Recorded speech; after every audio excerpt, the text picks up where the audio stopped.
this is the kind of mistakes that we see people make.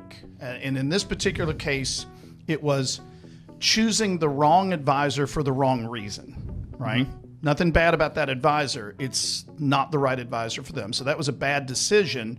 And then not understanding what it was that they were investing in, which is a violation of Warren Buffett's principles. You never invest in something you don't understand. And that's what happened to them. The implication is that, if you make a mistake as a W-2 employee, you made a mistake. Yeah, it may cost you a couple $100. Okay, but it's not going to be a huge deal. But if as business owners we make a mistake, there's a whole ripple effect to any mistakes that we made, especially when you have partners and other people that are relying on you.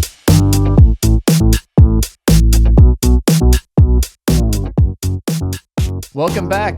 Eric Douglas, Chris Vaughn, Family Wealth Planning Partners, here with another edition of Retirement Planning Happy Hour. And at the end of the last episode, so we're going to talk about some continuity here, right? We had kind of teased a little bit about a topic that we discussed very, very briefly at the end of the last episode, where we were talking about, or kind of fell under the guise of mistakes that we've seen, money mistakes that we've seen. And of course, we see a lot of them on a very regular basis. Pretty much daily, right? As folks come in the door, right? And of course, that doesn't happen without mistakes that we've seen in our personal lives as well. Mm-hmm. Things that we've learned from that have kind of influenced the way that we do business the way that we do now, right? And I think we had started, or we were alluding to a story from your parents. Right, yeah, from my family. Which led to how you got into the business in the first place, was basically because of a mistake that they had made in their, in the choices that they made. Well, some choices that they made. It like that. But we started thinking about, okay, well, that leads to a greater discussion around some other types of mistakes that we see. As far as what clients or prospects or just folks that come through the door at any point, what they've made in the mistakes that they've made in the past, or mistakes that we see them making, even in some cases, mistakes that we hear from other centers of influence, right? that kind of make our way back to us, and it just always makes us cringe sometimes when we hear some of these stories, because if most of these mistakes typically fall under the guise of DIY mistakes. Mm-hmm. And usually the biggest mistake that you want to avoid in working with a professional is just making a big mistake, right? That's the biggest reason you work with a professional like us, is to avoid these big mistakes, which can cost the whole point, right? A lot of money, which is what we're going to talk about a little bit today. So with that being said, that's going to be the teaser for the topic, but we have a very interesting bourbon that I've never tried, I've never heard of, much less tried. Which is why I thought it might be an interesting one to bring in today. So all right. So we are having a little Mary Dowling. Now this is an interesting one. I have seen this many times, but I had never tasted it till a couple of weeks ago, right after the last time we recorded. Bourbon group that I'm in got together, and it was a pretty big turnout that night. There were a couple of distributors and people who are in the industry that were there, and the rep for Mary Dowling was there. Somebody asked her a question about, well, why can't I get a weeded bourbon that's a double oak and blah, blah, blah. And she said, well, as a matter of fact, there is one. So we sat down and she had a bottle of this very stuff. I think it was a year older batch. But this particular one, they have three expressions. They have one that is finished in tequila barrels, which there's another story there. There's one that uses a winter wheat, and then there's this one. So before I explain what this one is, she was telling us the story. You can look this up on their website. Mary Dowling was a woman from right here in Kentucky, late 19th century. She and her husband opened up a distillery. They were doing very, very well. They lived in Lawrenceburg, so Anderson County, right down I-64 on the Kentucky River. If you know that area, I mean, you're in the absolute prime bourbon producing areas. Their mansion, Dowling Hall, is still Main Street, Lawrenceburg, Kentucky. They did very, very well. They were among the wealthier people in the region. And then things started going south. First of all, her husband died. So now she's a single woman, early 20th century. I think they had 8 kids or something like that. The banks wouldn't loan her money because that was considered high risk back then. It was a woman business owner. That was just unheard of. They were business partners. Her husband died, so she was running the business herself. Yes, exactly. And by all accounts, was doing successful. Well, right? Yes. But, this was just one of those people. She was very innovative. So she basically got the rules at the bank changed, right? Well, she chartered her own bank. Chartered her own. Yeah, you're right. She chartered her own bank, which of course they wouldn't let her sit on the board because she was a woman. Blah blah blah blah blah.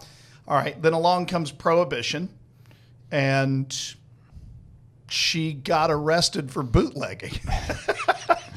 Go figure. I think it was her sons that were doing the majority of it. Her sons were probably the ones actually doing it, but there was a big, long legal battle. And then what she did over Prohibition, she actually dismantled her distillery and she moved it to Juarez, Mexico, which is right across from El Paso. And it's also worth noting she did not do this in isolation either. She did this with the help of a beam. Yes, one of the beams. That's right. One of the beams, and also Mr. Pappy Van Winkle himself. Right, was also involved. So there's some big names involved in this, but she continued to produce bourbon in Juarez, Mexico, until she died, and I think they continued to do it after that. She died right before Prohibition ended, like 1930, 31, something like that. Well, I think it sounded like she had to do that because during Prohibition, I think there were 5 or 6 distilleries that were able to sell medicinal bourbon, right? For medicinal purposes. Tried those, right? And she was not one of those distilleries. One of them. Yeah. So interestingly enough, when she opens her distillery in Mexico, some of that product managed to find its way across the border. Right? Oddly enough, right? I don't know how that worked. And another thing, when the rep, shout out to Haley if you ever see this, when she's telling us this, the first thing that pops into my mind was, but she's making it in Mexico. It's not bourbon. That's not true, because the law that says in order to be bourbon, it has to be produced in the United States was passed in 1964. So hadn't passed yet. Yep. Technically, this was still bourbon. So anyway, long story, kind of an interesting thing. This particular one, there's a lot of check boxes that we like to go, oh, I like this, and I like this, and I your point, I love a double oak. I like a weeder bourbon. I like cask strength. This one checks every box. It's like I wish I had that. It's got, let's see, it is toasted barrels, wheated bourbon, double oaked, and it's barrel strength. So it checks all the boxes. The question is, if you check all of the boxes, does that make it good, or do they actually, are you trying to do a little bit too much? Each other? Yeah, right? Woodford Double Oak, just as an aside, is one of my favorite bourbons. Okay. Not hands down. I did not know that, so we'll do that next week. Remind me, and I'll bring that one next week. So. That's not much of a tasting. I love that one. Yeah, we're not going to talk about much if I bring that So one, when you right? talk about double oak, you said this was a double oak, so Right. that immediately intrigued me. So anyway, that's Mary Dowling. That's what we're drinking today. This is I don't remember what the proof is on it. 125. 125. Okay, much hotter than I remember. So enjoy, and we'll start talking about. It is indeed hot. Yes. We'll start talking about the DIY mistakes and all kinds of other things. So I'll let you go ahead and get started. Well, this all kind of started when we were talking about the story of your parents and the mistake that they made after, prior to 2008, and then, they make a mistake leading into 2008, then the market crashes, and then they make another mistake, compounding upon the mistake that they had already made, kind of in response to what was happening in the market. And we always talk about patience in the market is the most valuable thing that you can have. And that's always tested. And one of the biggest mistakes that we see people make, and we still see clients come in and we see some of the mistakes that they made back around that time, was because it's really easy to say that advice when the market's doing really, really well. But when the market's collapsing, 30, 40% like it did in 08 and 09, it's really, really hard to follow that advice when you see the value of your portfolio just absolutely getting crushed. Yeah. And it's really, really easy to just throw your hands up in the sky and say, I'm done. I can't take any more. I'm avoiding no more market loss for me. When intrinsically, logically, the smart thing is to stay the course. Right. We talk about that with our clients all the time. Stay the course. And that's how we developed our portfolio, and the way that we manage money is we set aside a certain amount of money for long-term growth, which is designed to stay the course. However, emotionally, that's typically where most of the decisions get made, because if you react in an emotional manner and you cannot any longer stand to see the value of your portfolios just decline in perpetuity, sometimes you just throw your hands up and say, I'm done. Right. Your parents did that, yes, right? It's exactly what happened. And before I start telling that story, we actually did a podcast on the emotional cycle of investing. And we had a chart that, when the markets are down, the point where you're going, no mas, I've had all I can take. I'm out. I can't handle this anymore. That's actually the point at which you have the most opportunity, right? That's where it goes back to buy low, sell high. But it's impossible to do this with your own money and not be emotional, right? And that's the problem. So anyway, what happened to my parents was, and I'll go ahead and tell you up front, the first mistake was the way in which they selected their advisor. They did what a lot of people do. My dad's boss, or bosses, because there were a couple of partners that he worked for, were relatively wealthy gentlemen here in Louisville. And they used a firm that is still very much around. They're right here, actually not too far from us. I can see their you can see their building right over there. Yeah. Oops, we kind of clued that one in a little bit. They worked with some higher net worth people that my parents didn't really fall into that category, but Dad loved to be part of that group, or at least feel like it. Okay, I get it. Everybody likes being treated that way. So that was their first mistake, is that they chose their advisor based upon what somebody else was doing, instead of choosing an advisor that was most comfortable to them. When I'm talking to appropriate, yes. When I'm talking to a potential new client and they are talking to 2 or 3 or 4 different potential advisors, they're interviewing advisors. They almost always say, I don't know how to pick, right? And what I tell them is, go interview a few advisors. That's absolutely fine. Who do you feel most comfortable with? Who do you feel like you can trust? You don't need to understand all the mechanisms that they use yet. Who do you trust? Who do you feel comfortable with? That's probably where you should start. It's what your gut's telling you. Dad didn't do that, right? And I can say that. Mom is no longer here. And Dad, I promise you, does not know how to listen or watch a podcast. So I could talk about it behind his back in a way, right? So anyway, they went with this particular firm, right? Now, this particular firm was old school. Their portfolio was made up of thousands of different stocks and bonds. It's not necessarily a bad thing. Okay, they're doing great. Along comes 2008. And they were not positioned for a downturn, but they were both retired. They were as aggressive in 2008 as they had been in 98 when Dad was still working and Mom was working part-time. So the market plummets. In about 3 months, they lost almost 50%. I mean, they were in the really high-risk stuff, which was awesome until it wasn't. Yep. Right? That's usually how it goes. That's how it works, right? So now they've lost all this money and they're in a panic. Now remember, they're the small fish in this particular advisory firm's pool. So guess who didn't get the call first, right? And it just kept going and kept going. So they finally got a hold of the advisor, and the advisor said, well, okay, it's too late now. Everything's already down. And then here it is. This is mistake number 2. And I've seen this sold like this. How would you like to participate in the market as it goes back up with no risk of loss? Well, when you say something like that to somebody who has just lost, who is emotionally devastated right now because their life savings, just half of it just disappeared. And they went, sign me up. That just sounds awesome. And what they did was all of their money, and I mean all of it, was put into a couple of different fixed indexed annuities, which we've talked about.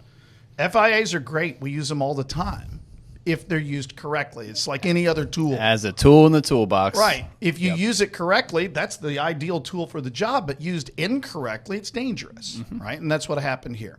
So we've talked about in the past how FIAs participate in the market, or whatever index you choose. It's a fixed indexed annuity.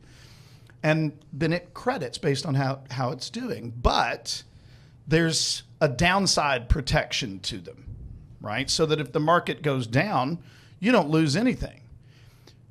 But that's the part that sounds good. Here's the other part of this.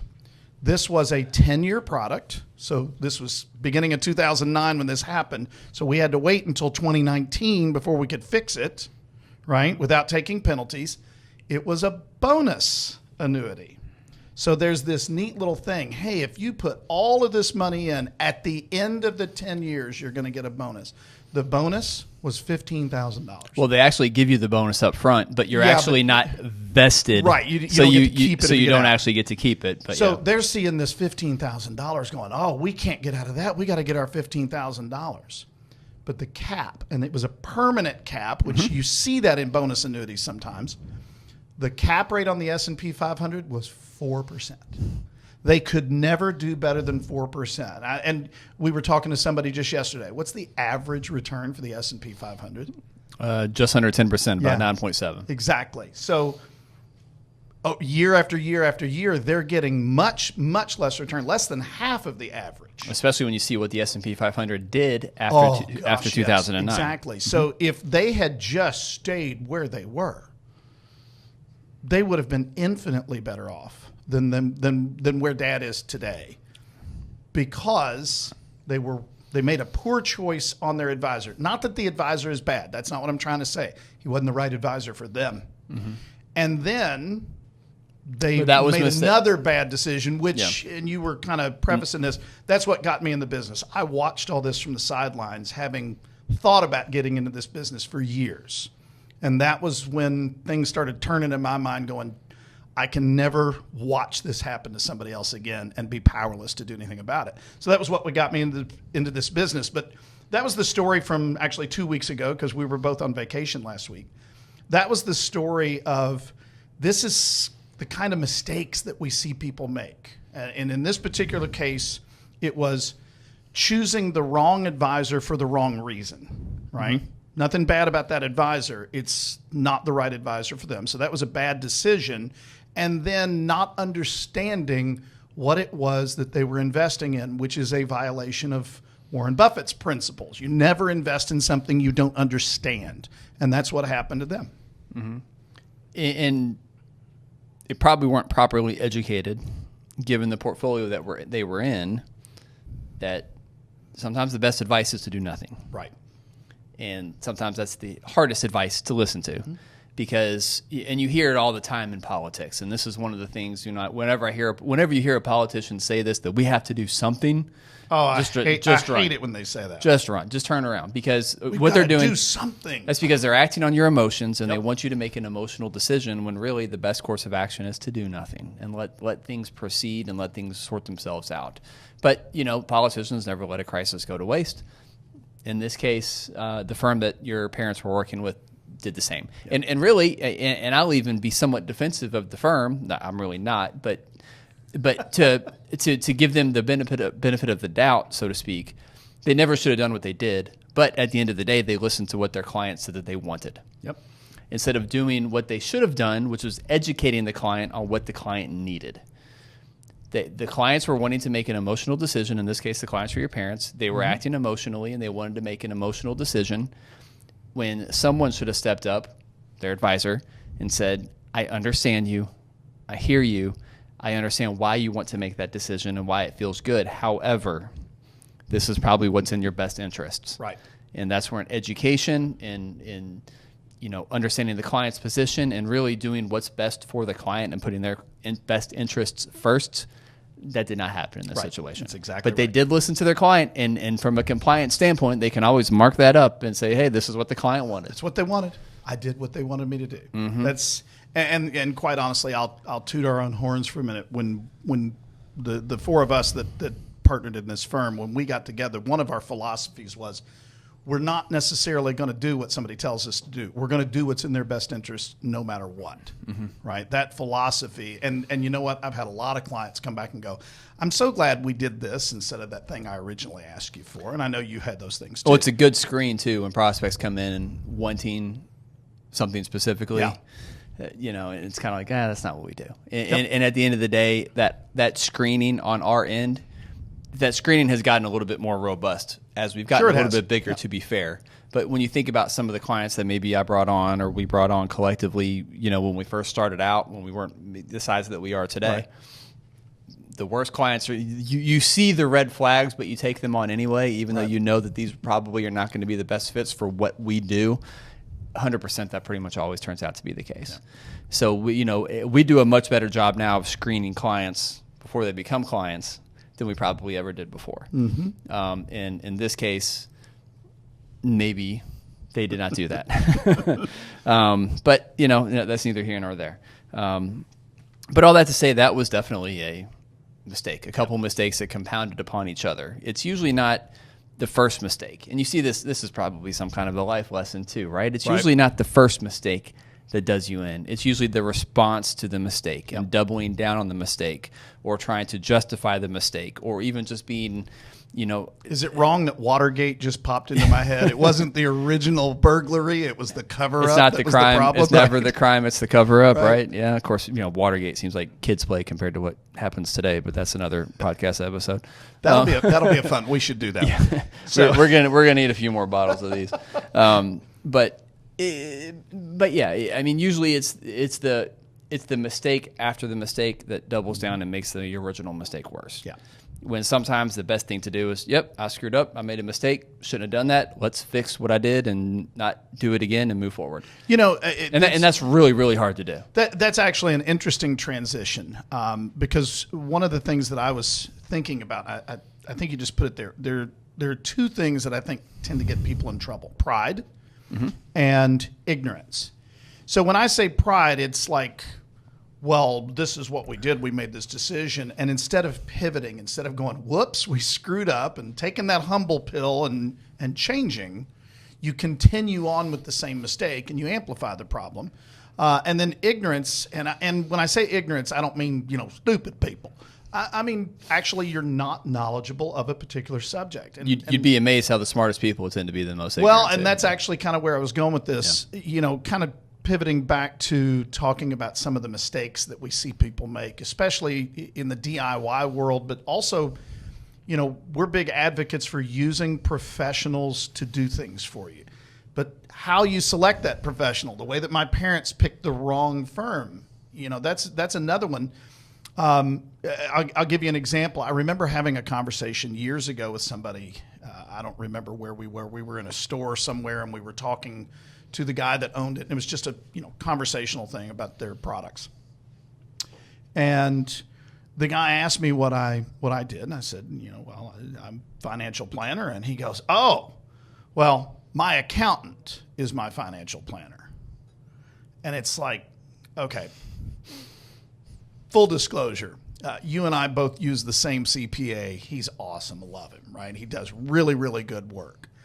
But he doesn't try to pose himself as a financial planner or an investment advisor. And the reason for that is he's more knowledgeable than most, but it's still not his expertise. And he'll be the first one to tell you that. Well, he leans on us and we lean on him. We lean on him, absolutely. Yeah. We call him all the time when we're working with a client. We're talking about the tax implications. Like, okay, I'm 99% sure that I understand how this rule would apply to you, but let me go check with my guy. Mm-hmm. And I make a phone call and he explains what I'm right about or what I'm wrong about and how it would apply to this client, even though it's not necessarily a client of his, right?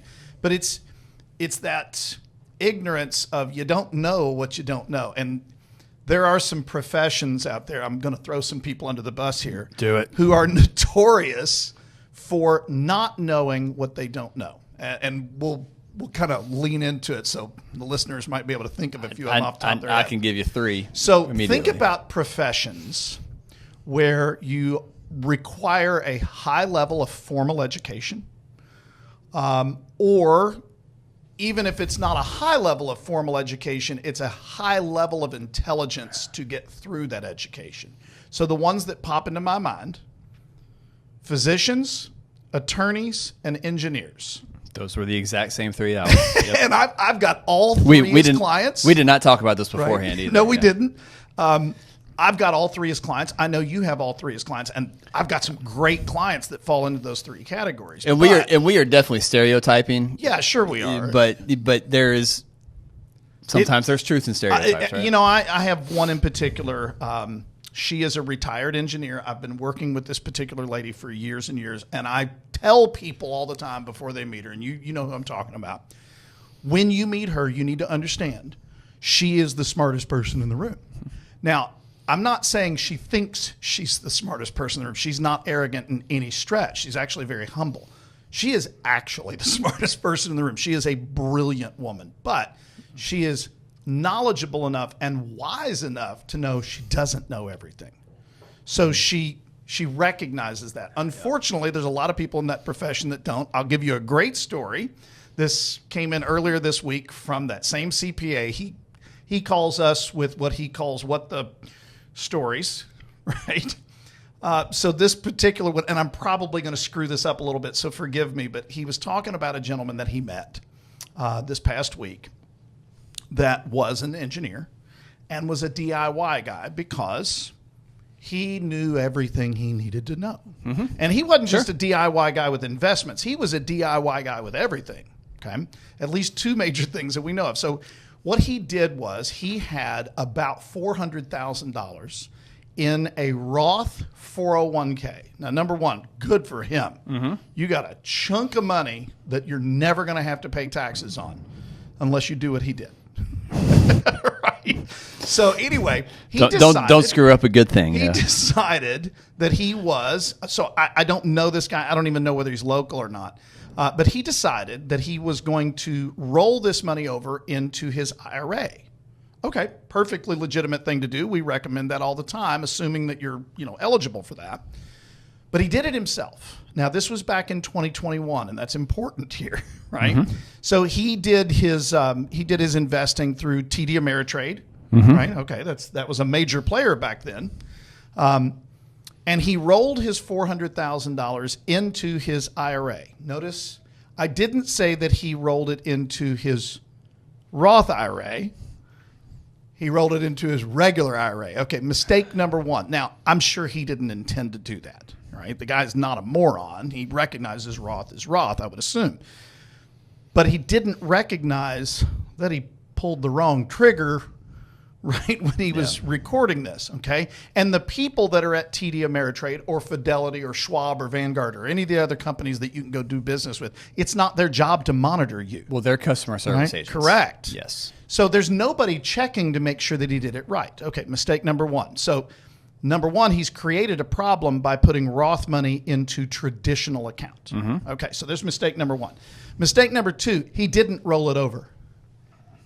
He clicked contribution.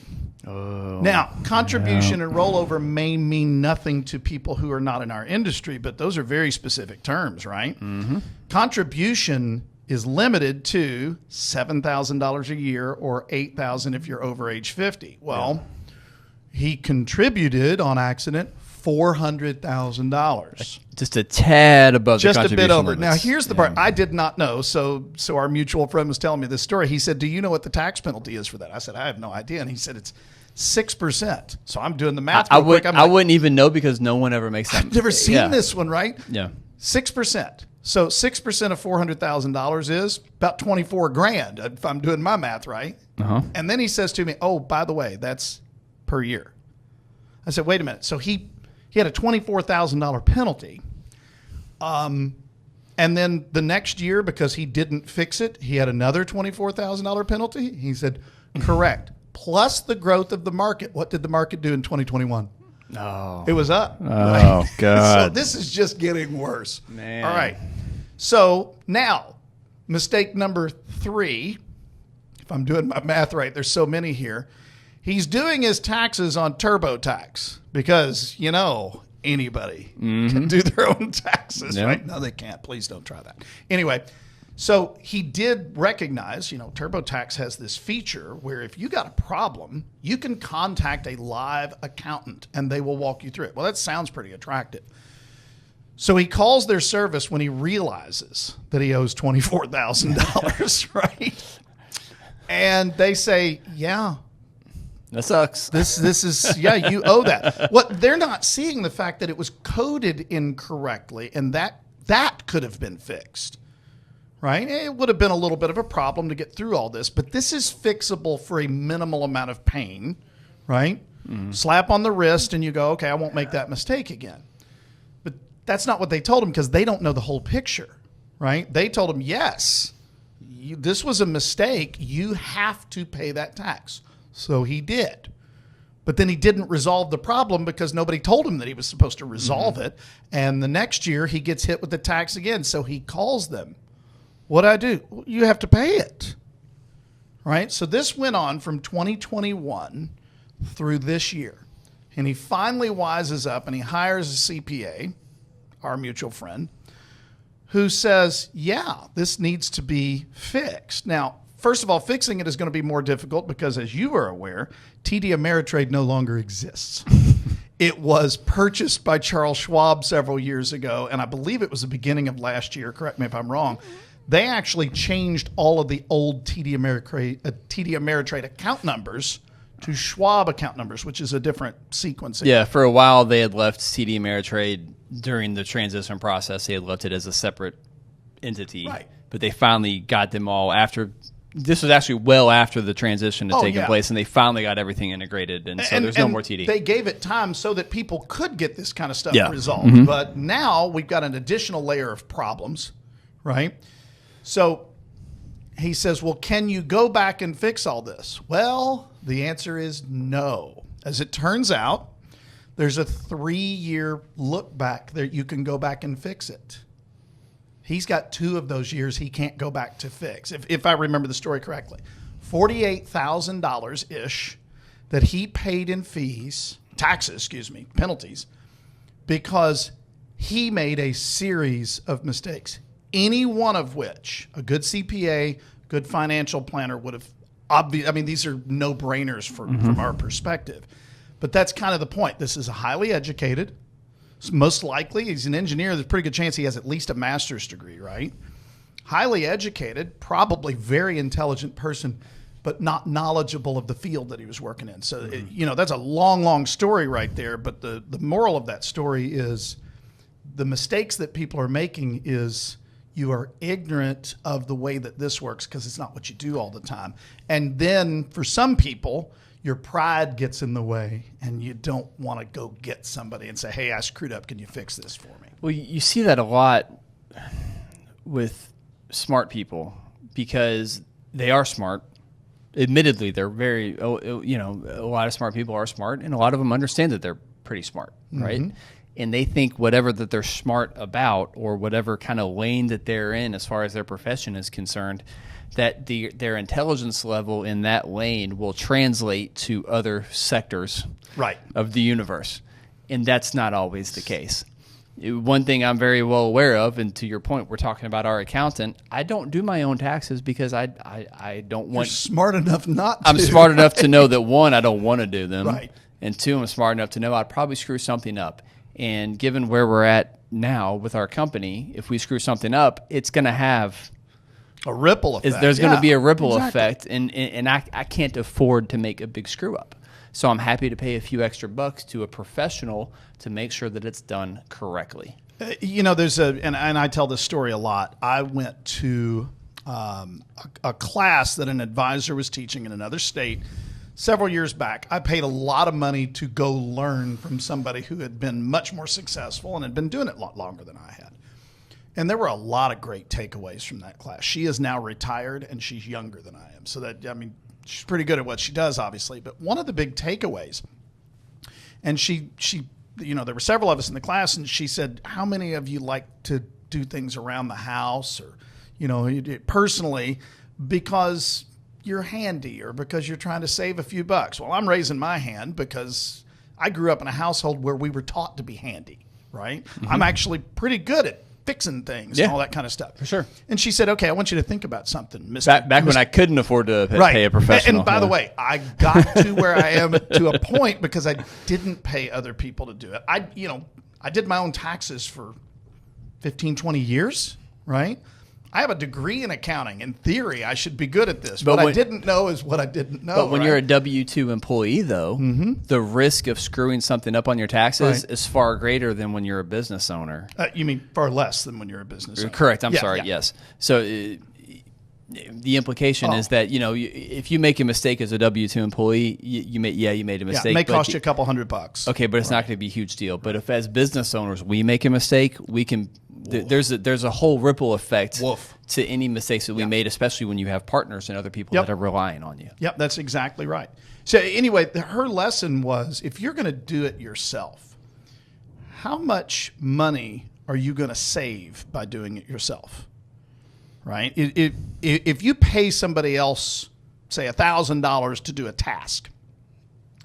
And you could do it yourself and it's only going to cost you $200. Well, what you're thinking is I'm saving $800, right? Okay, that sounds great. How much money would you have made if you'd have gone to work and done your job instead of taking the time off to paint the house or, pick a task or whatever?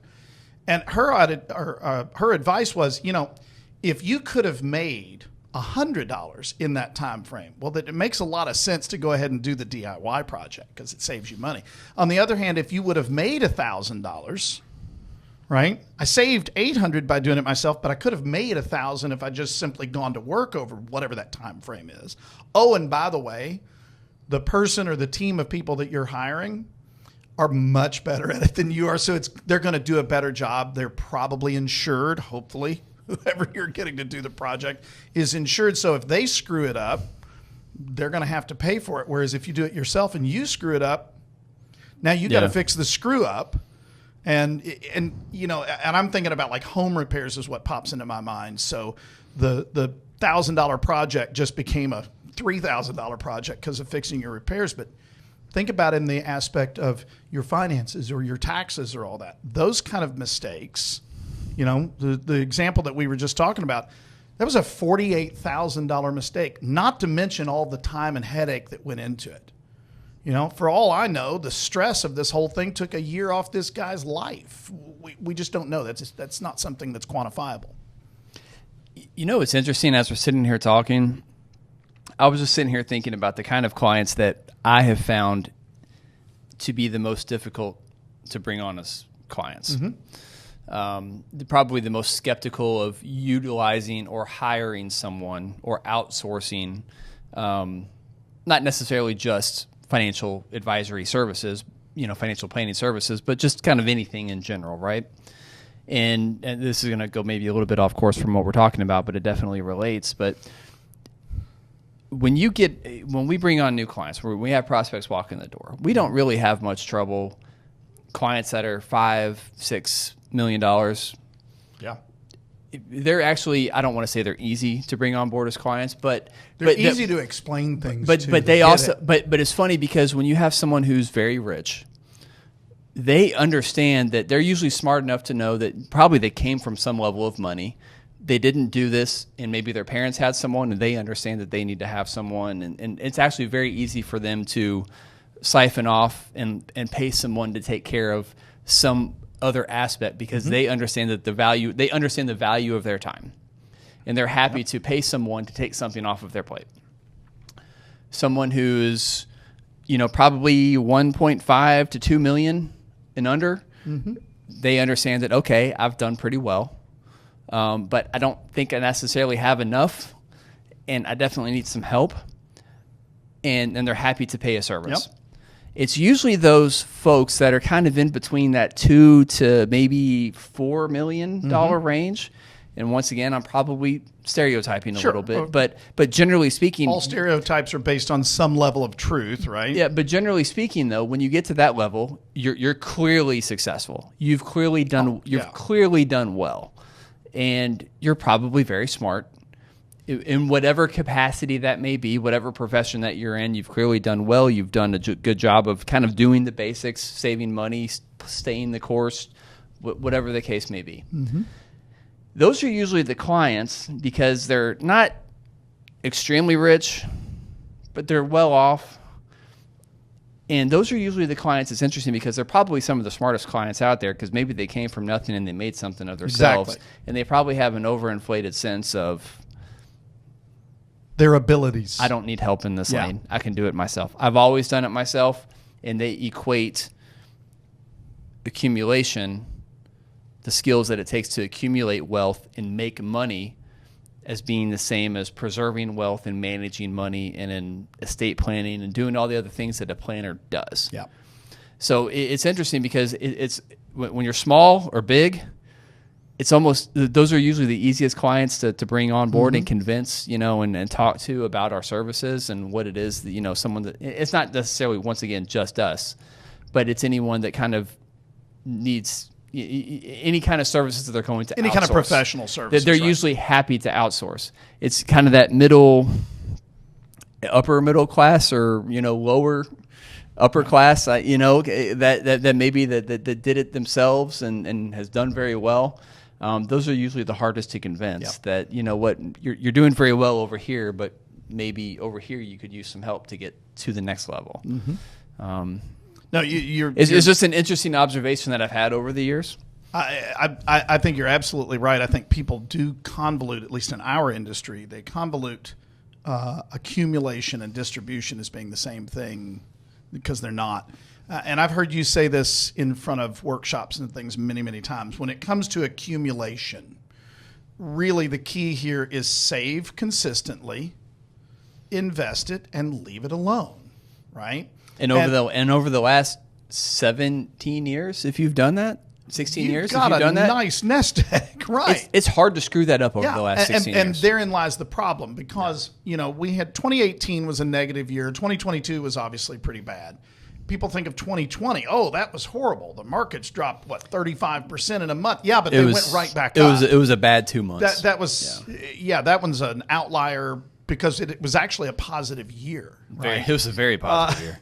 But the people who have been diligently saving and they said, okay, well, inside of my 401k, I want to pick something aggressive. So they pick an S&P 500 type fund and they pick an international fund and maybe 2 or 3 other ones. Well, yeah, if you keep dumping money into that over the last 15, 20 years, you've made a boatload. But they assume because they've always done well with that they will do well with distribution. And that's that, I'm going to use the word in its truest sense, that's the ignorance factor, right? Everybody did well in that. But think about what you've done. You picked out a few mutual funds out of your 401k that were aggressive mutual funds, and you saved diligently, and you didn't do anything else. And then because the number got bigger on your statements, you assume that you know what you're doing. And it's funny. Well, it's interesting because where they're not at in life yet is where your parents were. Yeah, exactly. Because guess who else did that? Your parents. Yep, that's exactly right. And your parents, and we started this conversation off talking about your parents and the mistakes that they made. Well, they hadn't made a mistake until they did. And they probably went to the wrong person, and then they made that first mistake, and then they compounded it a few times, right? But they had done all of those things. They had saved into retirement. They had a good little nest egg at that time, Yeah. But they had retired, and they did not change course, and they did not readjust their portfolios because what had always worked previously that'll always work, right? It's everyone thinks whatever's happened, whatever's currently happened is always going to continue to happen in perpetuity, and that's not the case. There will be another 2008, 2009. It's probably going to happen in the next few years. I don't know. I hope it doesn't. Maybe it will, maybe it won't. Right. But law of averages tells us, within the next probably 5 years, we're probably due. So be properly prepared for it, not be in that, uber aggressive portfolio, for example. And if you get to, retirement age now, you live through 2022, but, you've had 3 years to recover. You've fully recovered from 2022, and 2022 seems like a distant memory now. Right. And so now, if you go to retire today, and you're just going to continue to do the same thing that you've always done because it's always worked for you in the past, and you don't change course or adjust based on a change in your current condition, you're opening yourself up to a lot of potential trouble. Right. So, all right, let's stop and let's talk about Mary Dowling for a minute. So, what's your initial thoughts here? What does this cost? This is about $120 a bottle. Nah, it's not worth it. So, all right, that's high level. Now, I'm disappointed. When I hear double oaked, I have a high expectation. I love double oaked. Love double oaked Woodford. There's another double oaked that I love, and I can't. The name is just. I'm just drawing a blank on it. Are you thinking about the Old Forester 1910 that we both love? That's a double oak. That might. I think that was it. Yeah. Which that one's really good. I think they're trying to do too much. Okay. And I don't love it. I will tell you. It's better after I cut it with a few drops of water. Okay, so first of all, it's really hot. Yes. To the point that it kind of burns out some of the flavors. When I cut it with a couple of drops, I felt that wheat flavor start to come out. I was like, ooh, this is really good. Then I cut it again, if you noticed, and my fingers slipped, and I cut it a lot, right? And now it is all cinnamon. It's actually hotter now than what it was, which is just bizarre when you think about that, because technically I did dilute it. But the flavors that are coming out are those really spicy notes. The very first taste that I had, I did not like. Yeah. And I was prepared to say so.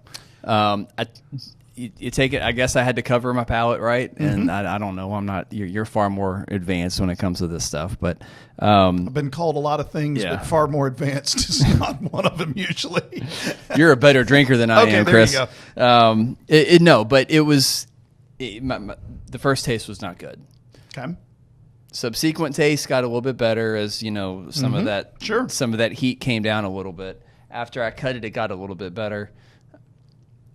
It's okay. Yep. It's fine now. I don't want to. Okay, here's my opinion. First of all, I like this. I like it a lot. Do I like it $120? No. Yeah, I think my expectations.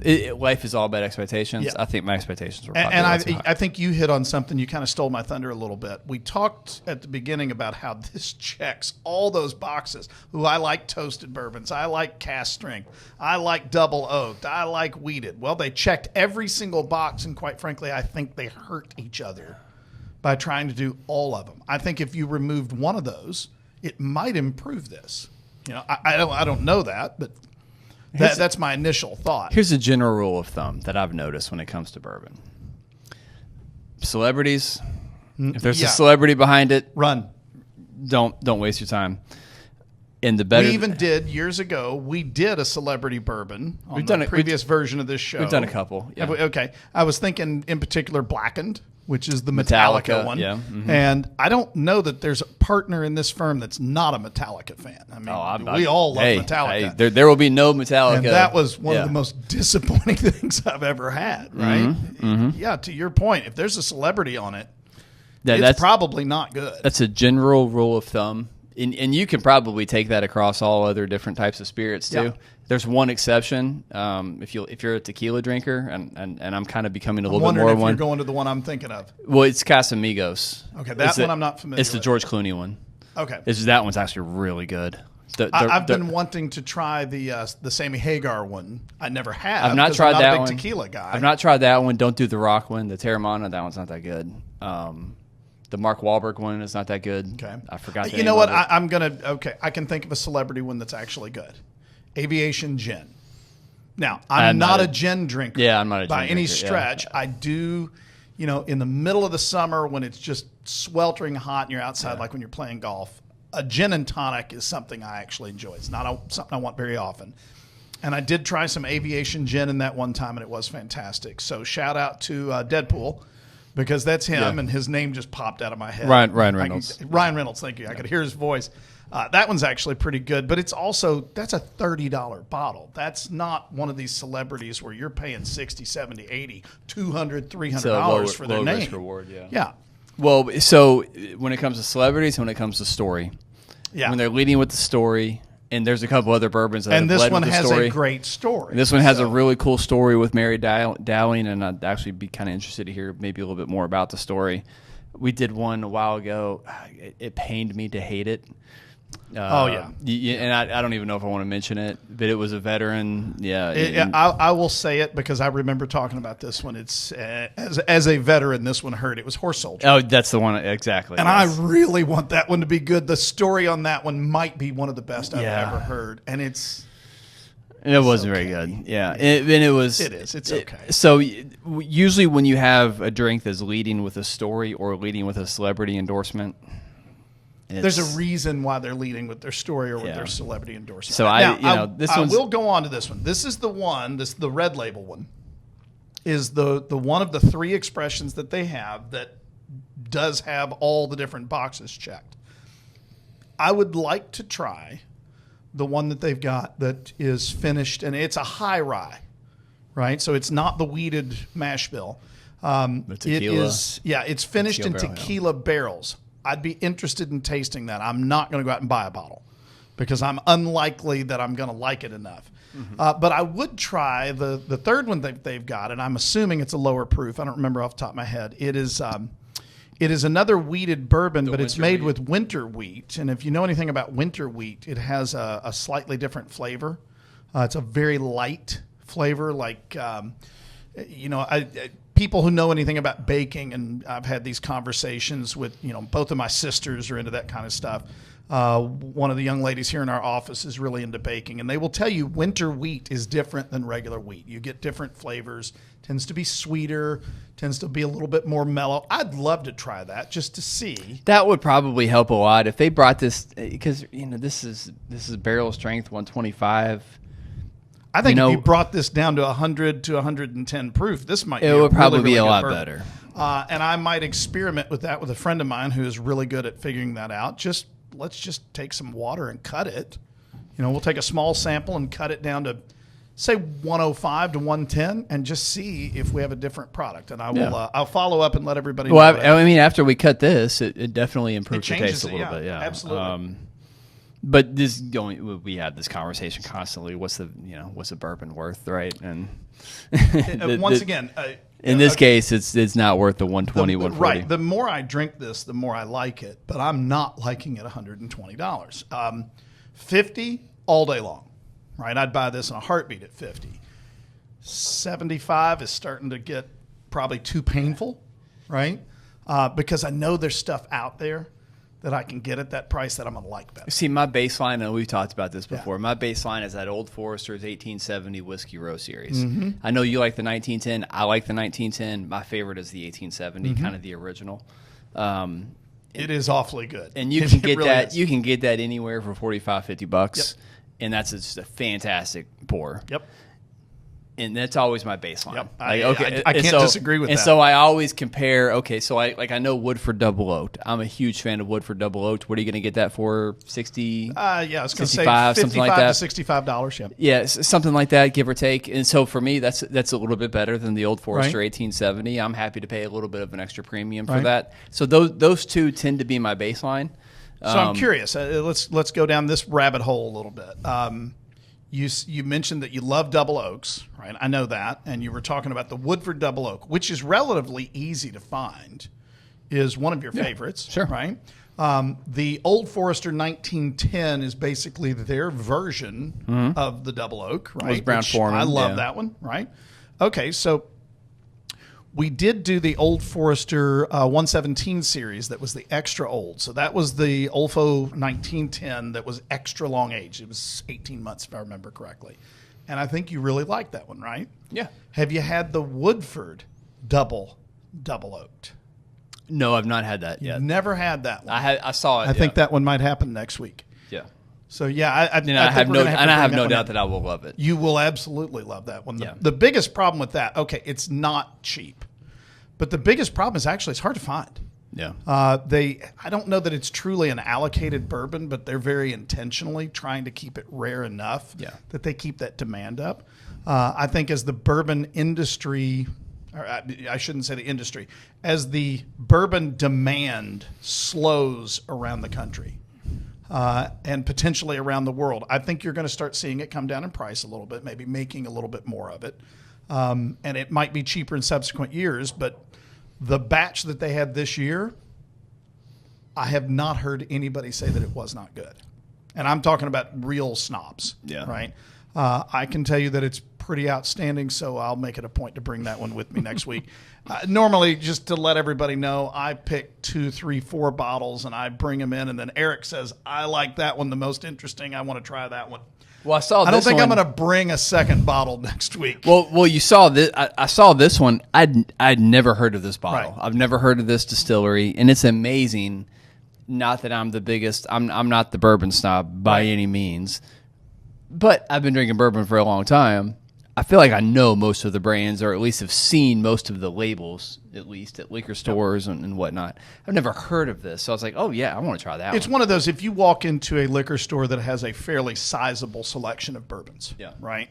It's there, but there's one row of it, and you can easily glance right past it because there's hundreds of other ones in that area where there's only one row of that, as opposed to the Old Forester that we were just talking about, where there might be a shelf of it, right? So, it is one of the more obscure things out there. I will tell you that it is produced at a distillery right here in Louisville, but it is not one of the names that you would think of when you think of a what they call a sourcing distillery. And it is a very, very cool distillery here in town. So, once again, has a cool story. We might try some of their product one of these days. So, I would love to try the other two versions. I don't want to pay for the tequila one, but I'd like to try it. I'd love to try the tequila and the winter wheat. But the winter wheat, I would pay for a bottle of that. I don't know what it retails for. I have no idea. I would assume it's less than this one. This is kind of their feature product. Yeah. And that usually means it's the most expensive. But, it kind of circles back to what we were talking about. Sometimes we make mistakes when we make decisions, but is it a mistake that you can afford to learn that lesson? Yeah. Or is it, for example, if you're changing out a spark plug on your lawnmower and you do it wrong, you're out the cost of a $5 or $10 spark plug. And in a worst case scenario, you're out a lawnmower that cost you, $300-$400 now. On the other hand, if you change the spark plugs on your car and you don't actually know what you're doing, you could be out an engine that might cost you $5,000 to $10,000. So when we're talking about mistakes and circling back to, you got to make sure that you get pride out of your life. Humility is a fabulous tool, and by the way, people like humble people, and understanding what you don't know. Yeah. Don't get ahead of yourself. Do your research, hire professionals, make sure you're hiring a professional that suits your need and your personality and your unique situation. You'll end up saving a whole lot of money and a whole lot of heartache by not making those mistakes. Yeah.